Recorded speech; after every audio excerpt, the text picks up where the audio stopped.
Pengertian kohesi dan contohnya. Kohesi adalah ketertarikan antar satuan bahasa dalam suatu teks hingga terbentuk perpaduan makna. Secara linguistik, kohesi diciptakan melalui unsur seperti kata ganti, konjungsi, pengulangan kata, dan pelepasan untuk kata menghubungkan kalimat dan paragraf secara logis. Seperti contohnya kohesi antara lain penggunaan kata ganti, yaitu mereka yang merujuk pada anak-anak pada kalimat sebelumnya, atau penggunaan konjungsi karena untuk menghubungkan sebab dan akibat. Contoh kunci yaitu kayak anak-anak bermain di taman, mereka sangat gembira. Penjelasan kata mereka untuk menjelaskan pada anak-anak pada kalimat sebelumnya menghubungkan kedua kalimat tersebut. Apa sih itu kohesi? Kohesi mencakup kata sambung seperti dan, tetapi, karena. Kata gantinya itu dia atau mereka, serta pengulangan kata kunci di, itu, sehingga. Penggunaan sinonim dan antonim. Contoh sederhananya. Jadi ini contoh sederhana kohesi. Budi belajar di perpustakaan. Di sana ia membaca buku sejarah. Mahasiswa itu rajin belajar dan pelajarannya dapat dipahami dengan baik. Jadi tujuan kohesi itu untuk mencapai. Pengertian koherensi adalah keterkaitan makna yang logis dan konsisten antara bagian dalam sebuah wacana, seperti kalimat dan paragraf, sehingga membentuk satu kesatuan yang utuh dan mudah dipahami oleh pembaca. Contoh kalimatnya itu ada Ani bangun pukul 5 pagi, setelah itu Ani membantu ibu lalu sarapan. Memiliki koherensi karena urutan kejadiannya logis dan setiap kalimat itu terhubung dengan makna yang sama. Tujuan utama dari koherensi diantaranya dapat membuat paragraf mudah dipahami tanpa kebingungan dengan alur ide yang lancar, menjaga semua kalimat mendukung gagasan utama, dan menghindari lompatan ide, menyampaikan pesan secara persuasif dan informatif seperti dalam esai dan laporan. Yang terakhir, membantu teks panjang tetap koheren secara keseluruhan. Sekian adalah koherensi muncul ketika kalimat-kalimat dalam paragraf saling mendukung sehingga membentuk kesatuan makna yang utuh. Koherensi dapat dibangun dengan cara 1. Penggunaan hubungan sebab akibat. 2. Hubungan penjelasan. 3. Hubungan perbandingan. 4. Hubungan kronologis atau urutan waktu. Kohesi dalam kejelasan sebuah paragraf.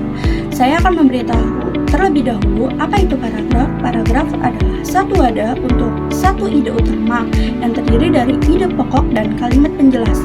Lalu tujuan dari paragraf yaitu untuk penyampaian ide yang sistematis. Dan selanjutnya peran kohesi dalam paragraf yang artinya keterkaitan kohesi terhadap kejelasan paragraf. Kita harus mengetahui terlebih dahulu apa itu kohesi. Kohesi adalah keterkaitan unsur-unsur dalam sebuah teks atau wacana, baik secara struktural maupun makna. Maka dari itu, peran kohesi terhadap kejelasan sebuah paragraf yaitu untuk supaya paragraf tersusun dengan baik dan dapat memudahkan pembaca menangkap pesan penulis. Dalam kohesi terdapat keterpaduan bentuk, di mana keterpaduan bentuk tersebut artinya yaitu sebuah teks saling terhubung secara gramatikal dan juga leksikal. Lalu terdapat penanda kohesi terbagi menjadi 3. Yang pertama yaitu berupa konjungsi atau kata hubung. Contoh kalimatnya, dia tetap belajar meskipun sudah mengantuk. Kata meskipun menghubungkan dua klausa dalam kalimat. Lalu yang kedua ada pronomina atau kata ganti. Contoh kalimatnya, Budi membeli buku baru. Buku itu sangat menarik. Kata buku itu merupakan kata ganti dari buku baru. Dan yang ketiga ada repetisi atau pengulangan kata. Contoh kalimatnya yaitu, pendidikan adalah kunci kemajuan bangsa. Pendidikan yang berkualitas akan menghasilkan generasi yang unggul. Kata pendidikan yang kedua itu termasuk dalam pengulangan atau repetisi.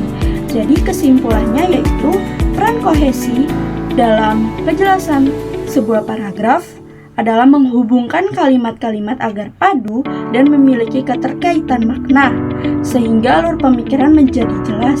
Hal ini membuat pembaca mudah memahami karena semua kalimatnya saling berhubungan dan fokus pada satu topik utama.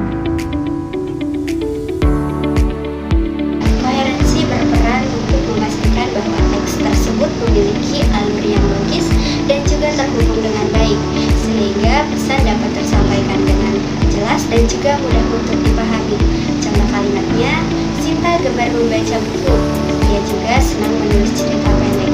Sehingga kalimat tersebut merupakan koherensi karena terdapat hubungan sebab dan akibat yang logis antara kedua kalimat tersebut. Ya, jadi kesimpulan dari kohesi dan koherensi yaitu saling melengkapi dalam proses penulisan paragraf. Paragraf yang hanya memiliki kohesi tanpa koherensi akan terasa kaku dan sulit dipahamin. Sedangkan paragraf yang hanya memiliki koherensi tanpa kohesi akan tampak renggang secara bentuk. Jadi oleh karena itu, peran keduanya sangatlah penting dalam menciptakan paragraf yang jelas, runtut, efektif, dan komunikatif. Dan saran untuk menulis sebuah paragraf, pastikan untuk memperhatikan aspek, kohesi, dan koherensi. Hal ini sangat penting karena kejelasan dan ketepatan menjadi kunci sebuah membuat paragraf yang sempurna.